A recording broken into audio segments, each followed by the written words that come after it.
are tuned into my weekly talk radio TV show called Take My Advice. I'm not using it. Get balanced and get happy with Dr. Marissa.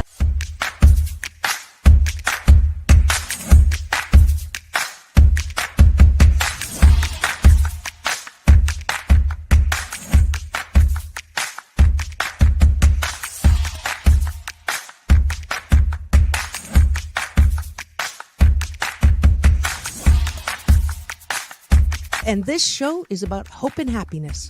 So there's no gossip, no scandal. Instead, I want you to focus on your own reality show and how you can be happy 88% of the time. So I have shows and topics.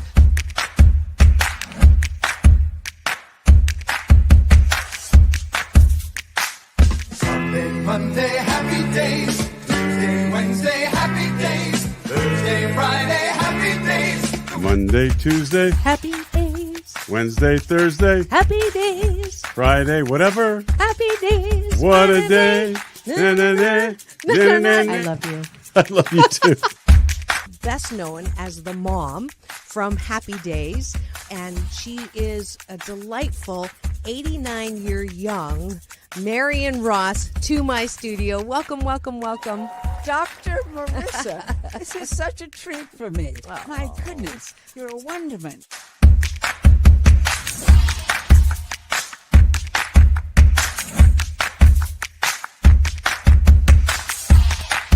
Which is exactly the kind of guest that I like. Those who have gone through life, good and bad, and then taken those experiences to alchemize them into the person they are now and doing good on the planet. I'd like you to welcome Corey Feldman. If you're grateful for it and you say right away, thank you, God. Oh, my God, it's so beautiful. I'm so blessed. Thank you, thank you, thank you. Then guess what? More good things will come to you. Does this sound familiar at all?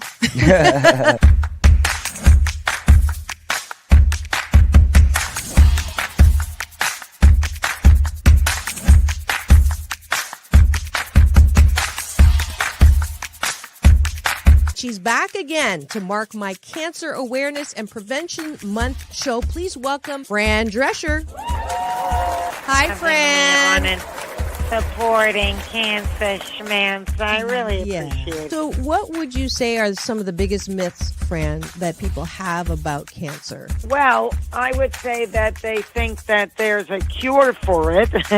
Okay. Instead of a cause for it.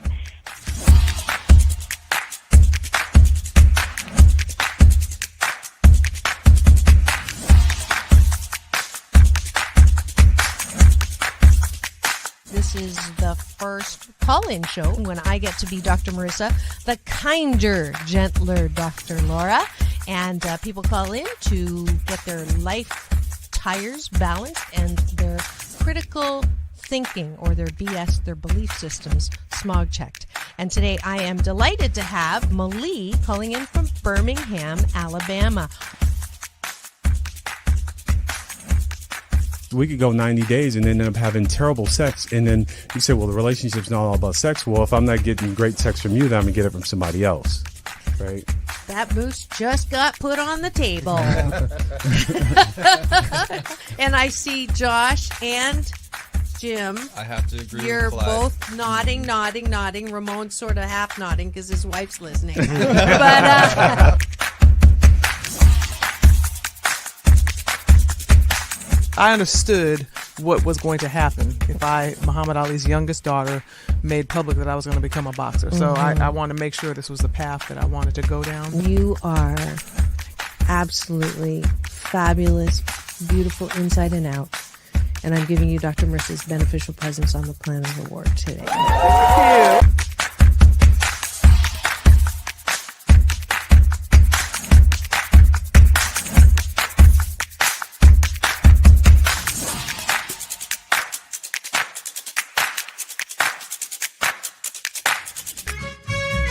Just sit right back and you'll hear a tale of a fateful trip that started from this tropic point. When I go, I'm gone. Are you lonely? No. Nah, I knew that was going to be But the answer. I surround myself with people. I mean, I'm always the one cooking for things. Or I'm always the one that decorates first and come to my house. All the orphans that have no place. I'm going to have no place to go, so I can come over. Come on over. And life is so amazing if we can see it. Get off that exhausting hamster wheel and into balanced living with Dr. Marissa. Promise you joy in the mystery. Dr. Marissa, also known as the Asian Oprah. Her mission, to be a beneficial presence on the planet. Her purpose, to be your personal advocate to live, laugh, love, learn. Her life motto, don't die wondering. Take back your life with Dr. Marissa Pay.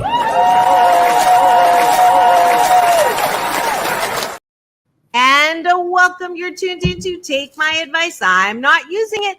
Get Balanced with Dr. Marissa, the morning show here on NBC News, CNBC News and NBC Sports radio station KCAA, AM 1050, FM 106.5, and streaming everywhere. iHeartRadio, Spotify, Stitcher, iTunes, TuneIn, Amazon Music, Audible, Tiki Live, Rumble, Podchaser, and more. I am Dr. Marissa, your hashtag positively opinionated host, and I am here because this is a show about hope and happiness. So there's no gossip, no scandal, and no K words, no Kanye talk at all.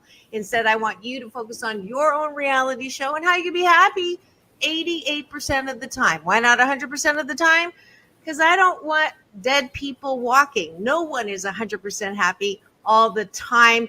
88% is a good goal. You have a little contrast in there, and 8 is a lucky number in Chinese. It's a homophone for good fortune, and that's what you are about to get a dose of. If you've missed any of my 900 and, oh, my banner's not up here.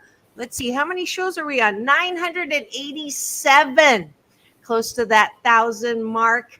Anybody who said a show about hope and happiness would not exist, I'm so glad that you're wrong, but very nicely so. And I'm also so delighted that I get to bring back people who have been on the show before. If you missed the first time Farron was on, and then he dragged in Caldwell, and I just had a lovely interview with him. And some of you may know that I, during COVID, hashtag BC19, the time before COVID, I was doing a lot of traveling, motivational speaking. I had a best-selling book, and then COVID shut me down, and I was sitting going, okay, now what? And I found out that I actually love making films and starting, small little posts, and Meta contacted me and said, would you like to be a digital creator? We'd like you to be a digital creator for us. And I'm like, what the heck's that? And they said, just do what you're doing and we'll pay you. And I'm like, okay, that sounds very good. And that went forward and forward and forward. And now this is my third film that y'all are going to get to preview. And it just is getting released today. The official release is today. And if you're asking, what is that about? Then you're looking at my co-director to the left. He is Farron Dozier, and the subject matter expert in this show, in this film, is Caldwell Williams. And he is a master educator. The title of the film is, and they don't even know this because I wanted to spring this on them. I didn't want them to, certainly, if I've done something horrible, we will fix it. But I did want this to be the launch and to get their reactions to the film, which is 40 minutes and 40 seconds long. Yeah. It's not my first film, PPP, Post-Pandemic Possibilities, was only 9 minutes and 28 seconds. And then my second was a music video that was 2 minutes and 58 seconds. So this is a huge jump for me. So I hope you enjoy it. First, please welcome to my studio, Farron Dozier and Caldwell Williams.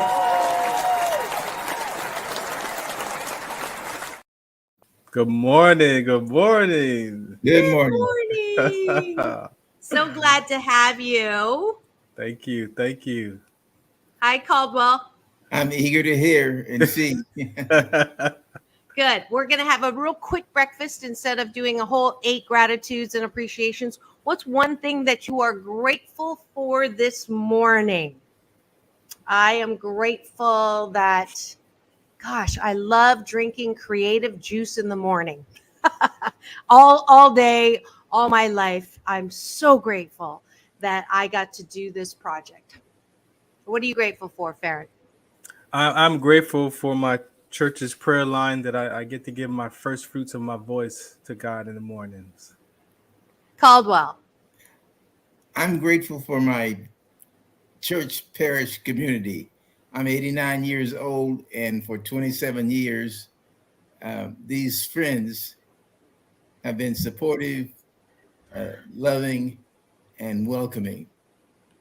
Beautiful. And then what are you appreciative of? Now, this is a little different than gratitude. Top of the bun was gratitude. Bottom of the bun is, what do you like about yourself? And I believe that one of the foundations of mental health, good mental health, is the ability to approve of yourself, to soothe yourself, to care about yourself, so you're not always looking for love in all the wrong places, which is, who likes me literally. So I do this on purpose to get people comfortable with saying, I like that about myself. Because if you can't approve of yourself, how the fork do you expect anyone to approve of you? So I'm going to start with that. I appreciate that I am funny. And I love making people laugh. It's my favorite sound in the world. And that's what I appreciate. Go ahead. Farron? I appreciate my skills to analyze things in life. Very analytical person. It worked great in the military. It didn't work so well in my what I would call my personal life. But as I've developed it and strengthened that, I love the ability to analyze and to listen and catch things, and so very analytical person. Beautiful. Caldwell? I appreciate that I'm blessed to see opportunity and change. I have been fortunate all my life never to see change as threatening, but look for opportunity. And once I discover that, I find that that's useful to pass on to others. So that's been kind of the core of my professional existence. There's always opportunity and change. Look for it. Absolutely. All right. And that is it for Breakfast with Dr. Marissa and her guests. And we're going to just jump right in to this labor of love. Here we go. Wow.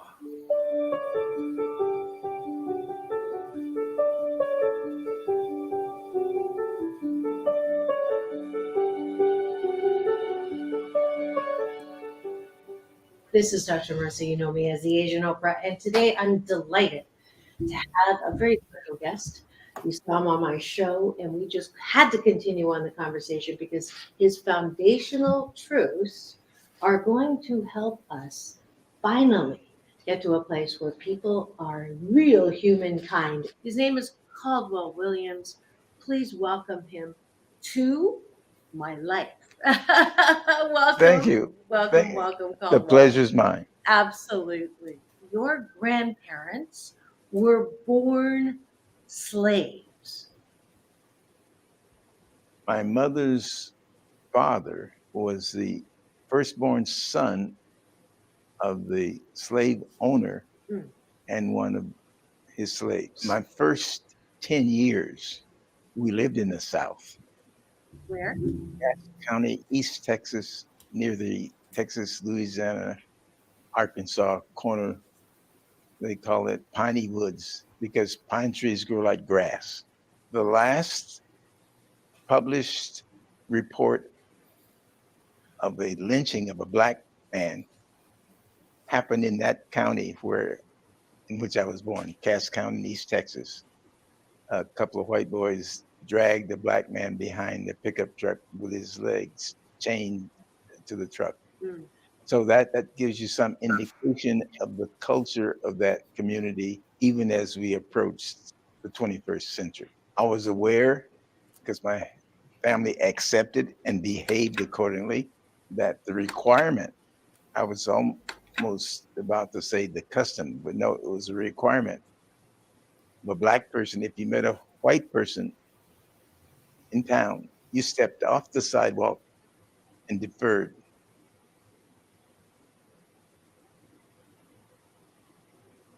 When did you discover that you were part of a race that was not treated equally and well? I cannot identify a point at which there was some aha moment, but it was ingrained in the culture and all of my experiences. The community to which I belonged was separate. Schools, church, household.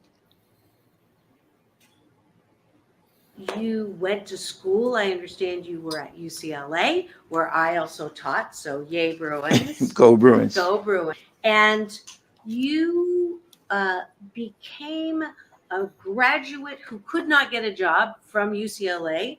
I'm Yes. just summarizing You're right. some of the stuff we had in our interview. With a degree in And then business. With a degree in business, and you could not get a job. Could not get Could not interviews. get any job, right? And you have this background where your grandfather was a slave, and then your father has scars on his back, and you have personally felt the kind of discrimination and prejudice personally. I call it tangentially, exclusion. Exclusion.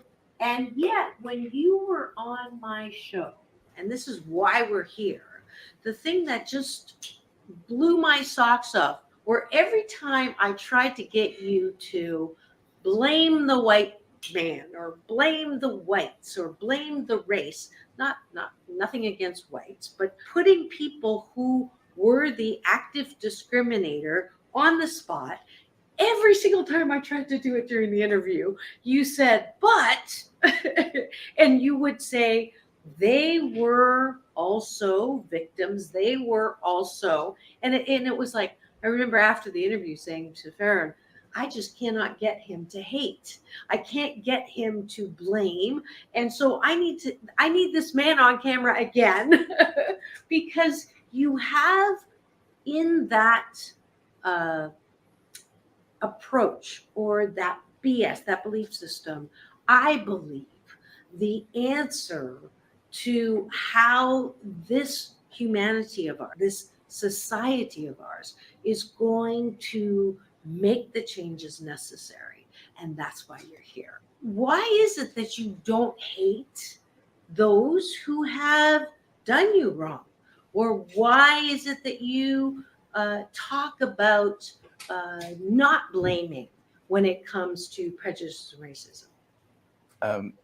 In 88 years, you learn things, but I became aware of the difference in my life experience when I behave as though I can and I am responsible versus blaming and waiting for someone else to make my life better. And when I tested the efficacy of that notion, I produced more results. And I'm results oriented. Yes. I want to solve the problem.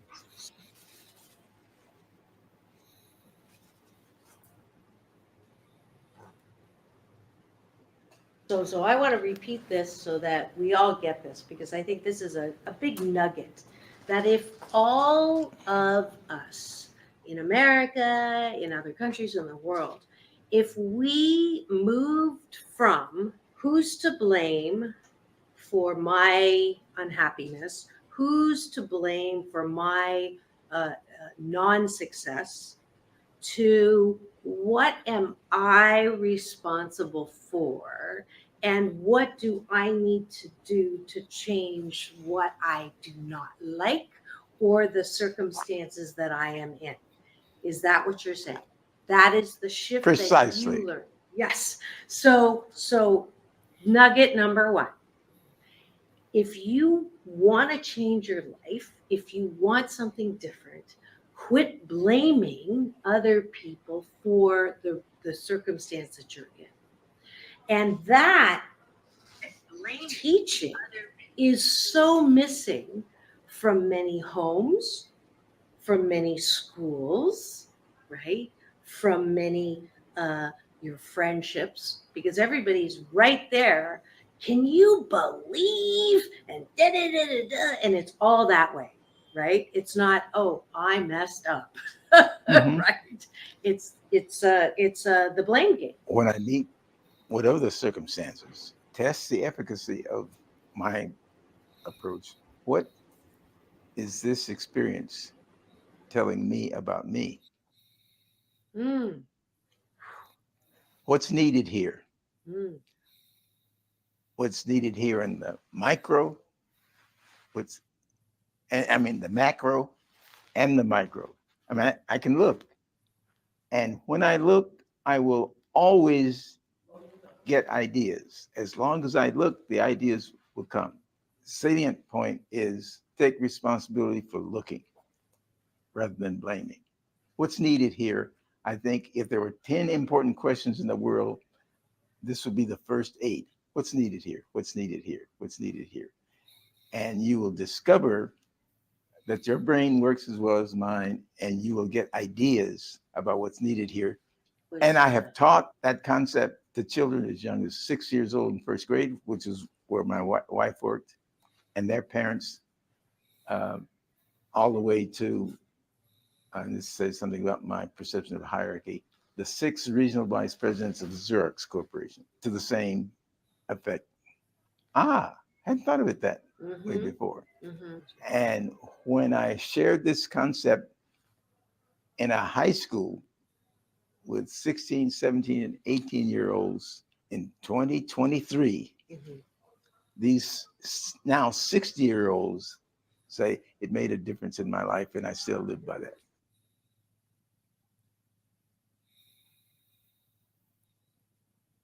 Let's move to veterans, because we are currently really, we don't have what's needed here. We don't have an answer to what's needed here. We have definitely become more and more aware of mental health suffering that is going on with veterans. You have a program that you actually help veterans. So how can we better serve those who have been serving us? Heroin was as accessible as popcorn in Southeast Asia. And the terror of going into the jungle to kill, which is what you're trained to do, was relieved by being stoned on heroin. Wow. And so the leadership, the brass, looked the other way because it did not diminish their ability to kill. And these veterans, these Black veterans with whom I was working, all acknowledged, yeah, I got addicted, and it made it easier for me to kill gooks. Remember, the enemy is objectified as not human. The current objectification is terrorists. And then it was gooks, and then it was Nazis. And, I'm a veteran. Part of the basic training, first orientation, is you learn, they don't give you the language, you learn to objectify the other. And that makes it easy for you to become a killing machine.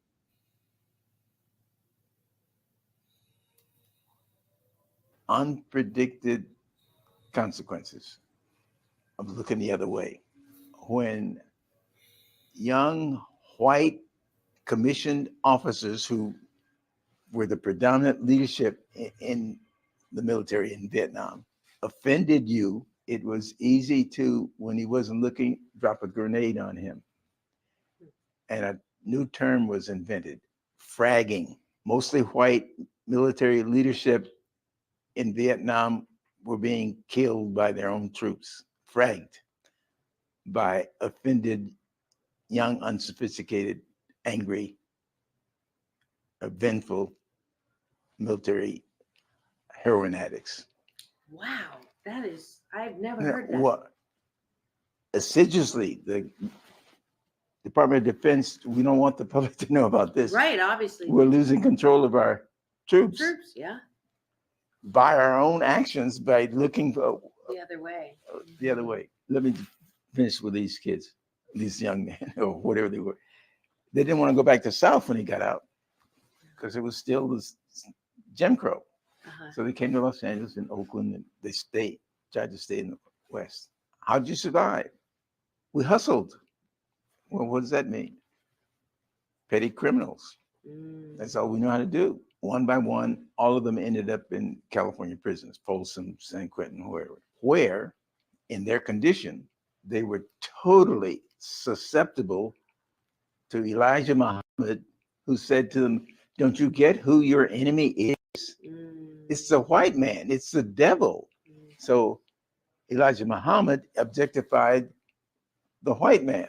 Totally believable to these young men. By any means necessary, you must take control. They all joined him, joined his gang, only to find disappointment because they learned that he was a con man. Virtually all of them had found something that was positive in their exposure to his version of Islam. Right. And so they had gravitated to conventional or legitimate Islam when I met them. Now, fast forward to the attack on the Capitol by white boys. Susceptible background to the conspiracy con. It's the deep state that's your enemy, that your government is your enemy. There is plentiful copies of tape of their president, Ronald Reagan, saying, government doesn't solve your problem. Government is your problem. And so these people who came from the hinterlands of America, but all suffering a similar experience, you articulated it very well, failure in life, personal frustration, totally susceptible to anybody who comes along and say, it's not your fault. That blame thing. It's your deep state government that's your fault. Or it's these people of color who are trying to come and take over your country. I'm going to give you your country back. Well, that was Hitler's thing too. Well, that's precisely it. And that has been around ever since there's been a nation. Forever. And so okay, I'm getting it. So the white boys marched on the Capitol. The black boys sell bean pies, and they're standing back to back. If they turn around and spoke to one another, they would see that they're doing exactly the same thing, blaming somebody else. This is why. So And this so is the answer is major first transition in life, transition from elementary to middle school. The vast majority of children adjust reasonably successful to the surrogate mom, who's the one teacher, and 20 peers. It's more difficult than your household, except there are a few of us who come from households that big, right? But moving from that secure environment, 5 teachers, 5 moms, and 1,000 peers without the skills to navigate. Elementary school to high school. But the middle school is those middle years where you're not even in high school yet. Right. Terrified, susceptible to whoever will blow in your ear and say, I want you. Gang. So predators of all types, gangs, religion, crime, sexual.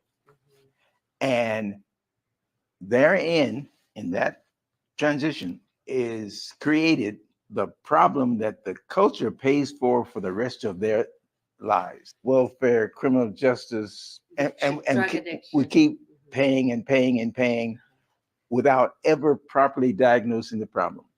And so the problem doesn't get solved.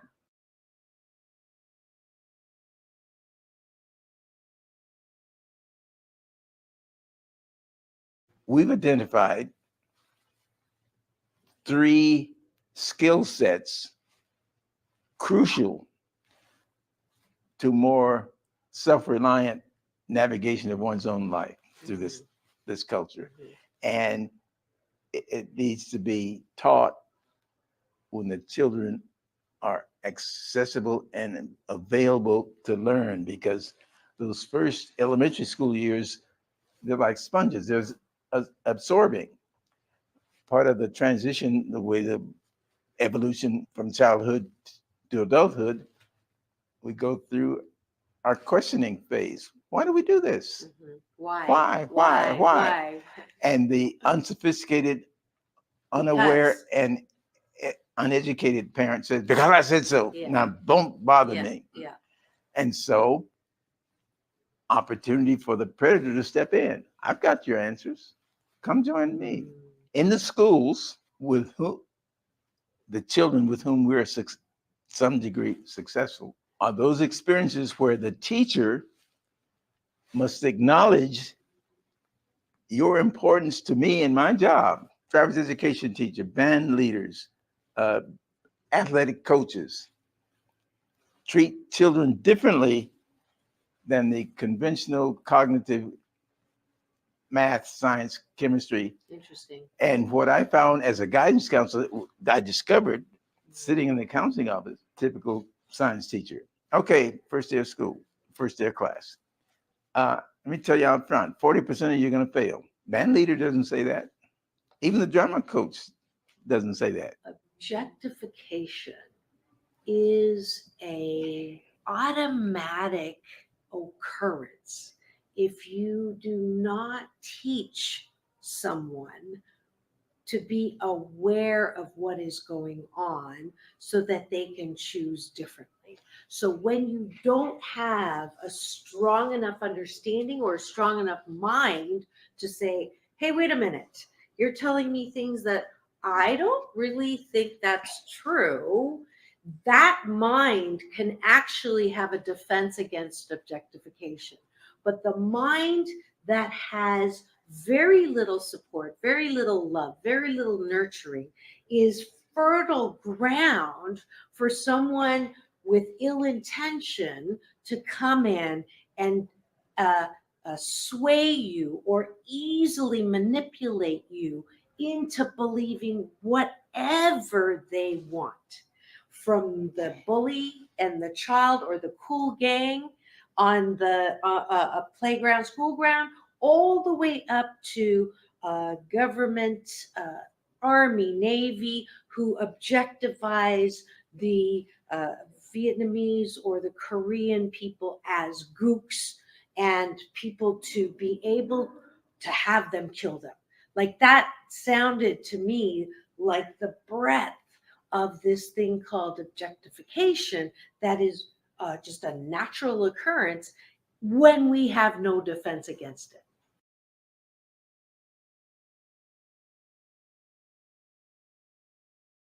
Look back in history at kind of this is a blip on the map, this ancient Greek idea of a democracy. Hell, let's try that as our rationale for putting our gig together. And because we have so much space and so few people, let's welcome everybody, no matter your tribe. This is aspirational. Nobody had published and talked about this before. But what they didn't consider was imposing an idea of one person, one vote, of government of and by the people, inspiring idea. But what they didn't consider, and they still haven't considered, is it doesn't work to impose that aspirational idea on your old autocratic potentate system. Because in that system, the people are told, your king has all the answers. You just do what you're told. And that's where that is the culture from whence we all evolved. And that still resonates with our reptilian brain because it's been around the longest. Now, go to the Constitutional Convention. These New Englanders, who were the proponents of this democracy, this aspirational idea, came up against their brother, and I'm talking about Englishmen now, their brothers who owned slaves. And the brothers who owned slaves said, and then this isn't written in the history books, but I guarantee you this is what happened. Boys who owned slaves. No. We have more slaves than there are us. Mm-hmm. And we don't buy this democratic bullshit.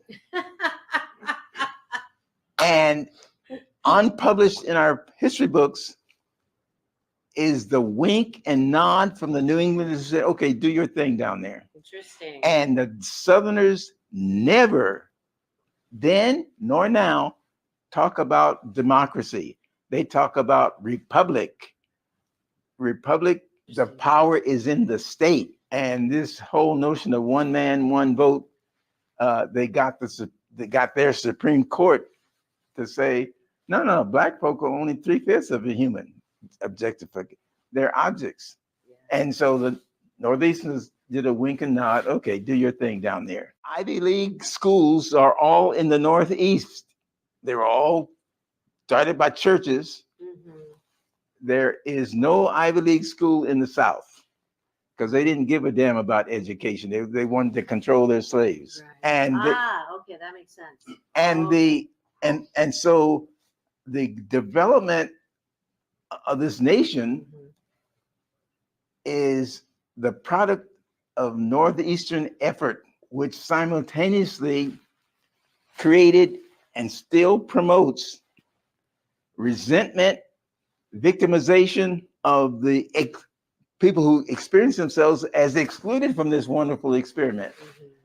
And they talk about it, if you listen, those elite, and then later those elite Hollywood, and the masses of middle America are as equally unachieving, resentful, and joined in when they got a guy, starting with Reagan, who said, your government is your problem. Reagan's first political speech after getting the nomination was in Philadelphia, Mississippi. The dog whistle, and the 3 civil rights workers had been murdered in Philadelphia, Mississippi. It didn't even have a traffic signal. But Reagan made his first speech there saying to them, I'm your boy. And the present insurrectionist movement sprang out of that, because all over the nation, from middle America, et cetera, you're talking my language. And I mentioned to Farron at the beginning of the day, 2 days ago, I had an epiphany because for years, I'd been struck by Reagan saying, I didn't leave the Democrats left me.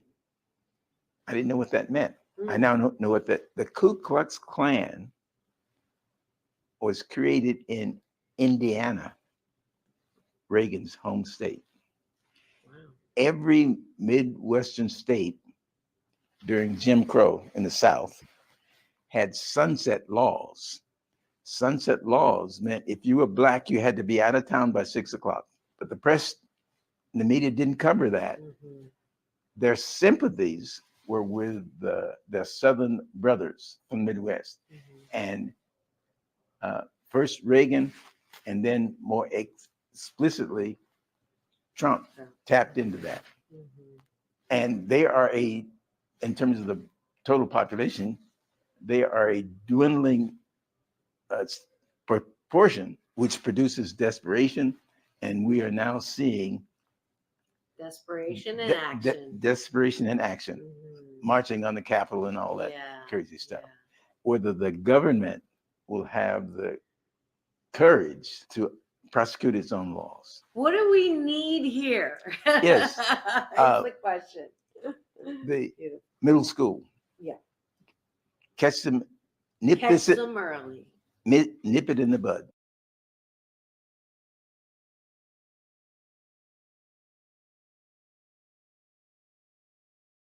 What kind of skills do people need so they are not so susceptible to being co-opted into other people's objectification?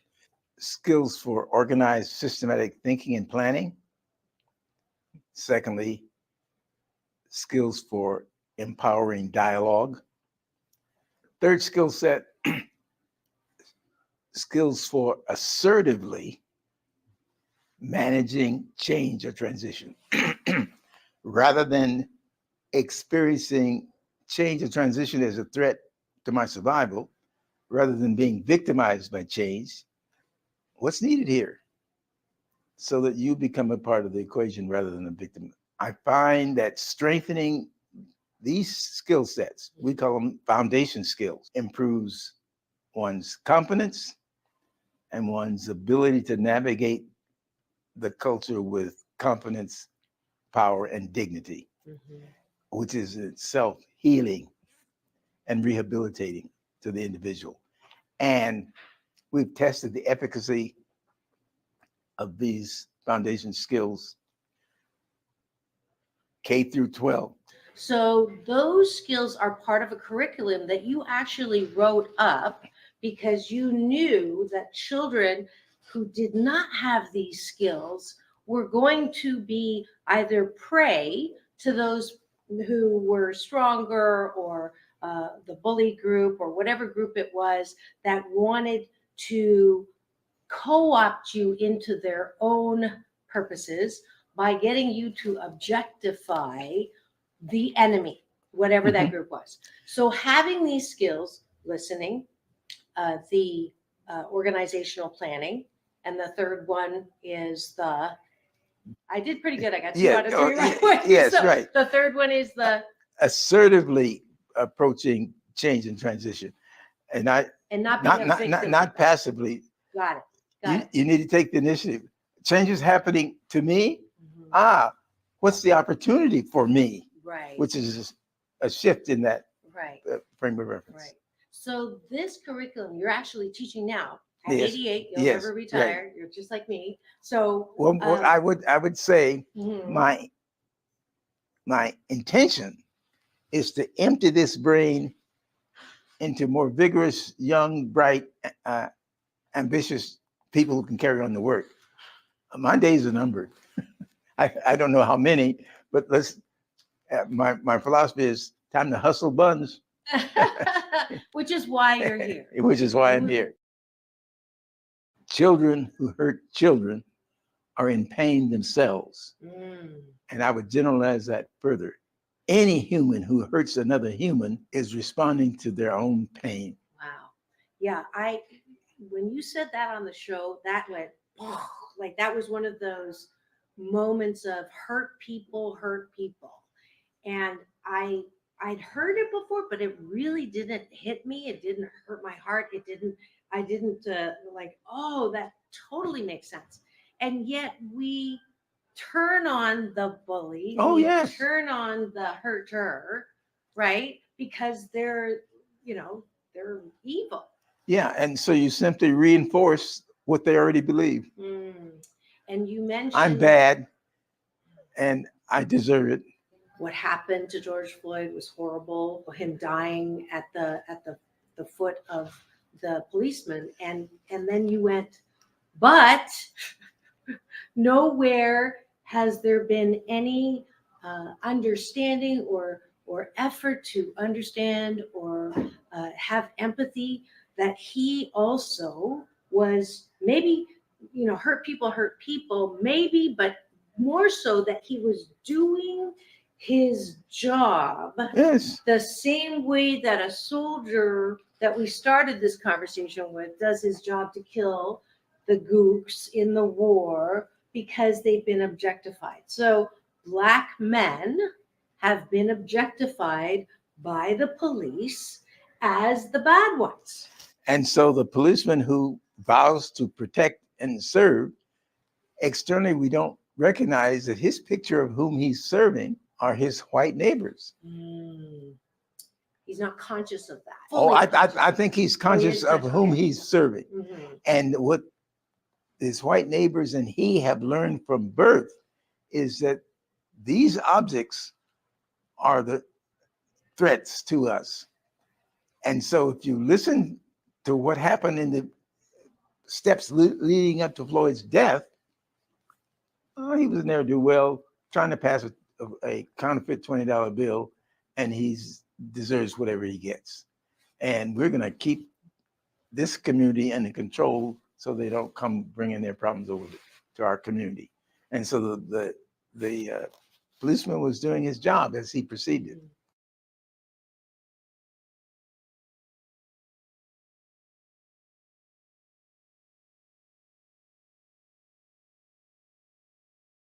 Yes, Black Lives Matter, and yes, we need to end racism, and yes, prejudice is wrong, and yes, Black and brown people have had less opportunities, less privilege, and then we have the backlash from, well, everybody's been discriminated at some point, and what about the Native Americans? And, there's, not all whites have had privilege, and that whole thing has then been tied to, well, what a defunding of the police, and let's not, no more money to the police because they're using it to discriminate and show prejudice. And then there's no Blue Lives Matter because they are just as important. They're just doing their job. And, this is way gone over to the other extreme. So take a breath. Please help me untangle the tension and the mess that we are currently living through right now because of not what started with George Floyd. This started a long time ago. This started with the whole, I remember, when slavery was abolished, and I was told that the slave owners were compensated. The slaves weren't compensated. The slave owners were compensated for taking their slaves being taken away. So all of this has started long ago. But I have to admit, meeting you has changed my way of what is the solution. Before, I would say it is repatriation, admitting that wrong has been done, putting things in place to rectify what the wrong in place. We've been doing that, and it hasn't exactly worked out the way we were hoping to. So help me with the, what do we need to do? First response, I don't know, but I can tell you what my thoughts are. Okay. For as long as Blacks have suffered in the United States, Irishmen suffered at the foot of Englishmen who controlled them for more than 100 years. And they were the same color. Okay. So Go figure, right? That relationship created sharecropping. Irish couldn't own the land. The Englishmen owned the land. So to survive, the Irishmen did the work, and the first fruits of the work went to the Englishmen. And that they brought that across to the United States. So I'm saying a long history of this. Before Black and brown. Yes. And in my lifetime, the truth not told about that, if you'll pardon the expression, and I'm certain there were others, but Irishmen were the first niggers. Whoa. With the British. Okay. And they didn't, and the romanticized history refused to tell that story. There were signs in windows in the Northeast that said Irish need not apply. I do believe that this is the kind of honest dialogue that needs to happen. Otherwise, we continue to romanticize what is going on. Yes, and so that part of the story doesn't get told, and so the implication of the silence is, see, we solved the problem. We solved our problem in my lifetime. So the evolutionary parade, first the Irish broke the cycle, then the Polish broke the cycle, and now the Blacks and Browns are in the same process, and they get vilified. We get vilified. Right. Sports became the primary vehicle for that evolution. The University of Notre Dame, football, Irish Catholics. Irish because the Irish, poor marginalized Irish boys working in the steel mills of Pennsylvania and the coal mines. If you built up your body, you could get a scholarship to Notre Dame and play football and break the cycle for your family to get them out of the Irish ghetto. And so the Irish got known as the Fighting Irish. Wow. Wow. Followed by the Polish, now by the Negroes. And I have said publicly, if you follow the same pattern, the Irish would be, Notre Dame would be now known as the Fighting Negroes. And the whole world would explode in anger. Right. It's the same pattern. So Hollywood handled it for the Italians. They started glamorizing the Italian mobsters, but the mobsters of 2023 are black and brown. And you want to close the border and incarcerate all the black boys. Right.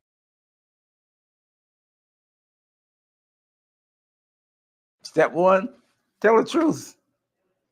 Quit So romanticizing. so we can begin a dialogue in search of solutions. Right. You can't solve what you haven't properly diagnosed. And I don't know what the solution will look like when it comes out of it, but I am thoroughly committed to dialogue that begins the exploration, and the dialogue must begin with telling the truth. There's so many ways in which we truly need the principles that can help us out of our addictions to whatever it is, and we can truly meet my mission, which is to be happy 88% of the time. Caldwell, can you do this with me? Peace in.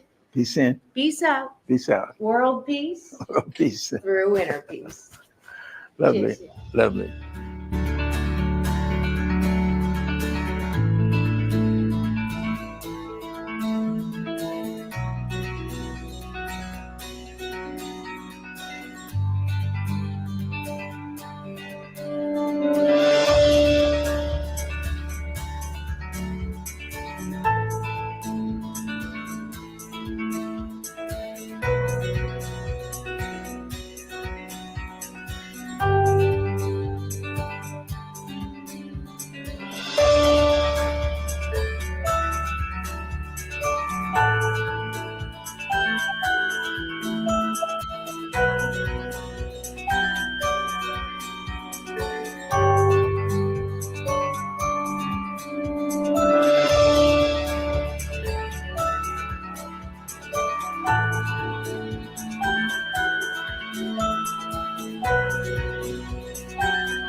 Congratulations. Congratulations, doctor. Wonderful. And nowhere else on the planet yet published. So we need to get this into the mainstream. Yay! Well I was done. a little concerned because you were like the whole time. I'm like, oh my God, he doesn't like it. And I knew Farron liked it because he opened his heart. I love it when my guests cry because it means, tears are the disinfectant that keep our hearts soft. And thank you, Farron, for sharing your heart. And I'm so glad that it moved you to tears, not once, but I think 3 times. And I get that. I've cried so many times just making this. And it's a labor of love. It's taken me probably 88 hours. And for the majority of those hours, it was from 11 p.m. until 2:30 in the morning, especially this last 2 weeks, because I'm working with an editor in Poland to keep the costs down. So just so you know, I have not had much sleep because of you, but it was totally worth it. Watching Farron feel the words of yours And we started with a vision of a little bit different, with the 8 questions. But I realized in creating this that there were salient messages that were beyond the answering questions about veterans and suicide and all of that, that it was most important to get your, the candid part of the conversation about racism, the critical, key, salient, different than the rhetoric that's going around now. That You did got it. out. You I did it well. Yes, yes. And I was experiencing intensity, so I apologize for what was showing on my face. No Farron and I know apologies one needed. another very well, and we've talked about these things. And I'm in my mind, my mind is being literally blown. Like, she captured it. She captured it over and over again. And now we've got work to do. And the tears are because 99% of that was my life. The objectification, the transition, the suicide. Like, Take a deep breath. Like, I feel it, and like I that's, know. if we told the truth, there's so much freedom when we tell the truth. And we are suffering in silence and don't even realize it's right there. In the romantic story, we contend that we recognize the importance of truth. Truth will make you free. We do the slogan, and then we keep lying. Yeah. Well, I am so delighted. We're out of time. I knew this was going to be tight, but I'm glad we got it all in. I got your reactions. I appreciate the appreciation. I'm so glad that you approve of it, and that it definitely got you. And that was the goal of this. And you have. And I was behind the camera the whole time. And still, I'm still touched. I want to say to Dr. Marissa, you are way out in front of the whole planet in this regard. Yes. And so there with lies some responsibility to get it into the mainstream, the blood of the nation. There are people with resources who want to leave a legacy, but they've got gatekeepers that we must get past so they can see this possibility. Yeah. Awesome. And that's it. Y'all know it's all about balance. Do this with me one last time. Peace in, peace out, world peace through inner peace. This is Dr. Marissa reporting live from her living room with the amazing Caldwell Williams, captured now in 40 minutes and 40 seconds. We're going to shop that. And Farron, thank you so much for your part in this and being such a support to him. Now go. And you've been listening to Take My Advice. I'm Not Going to Get Balance with Dr. Marissa, the morning show here on KCAA, the station that leaves no listener behind. Tomorrow, come back. Love you all. Peace out.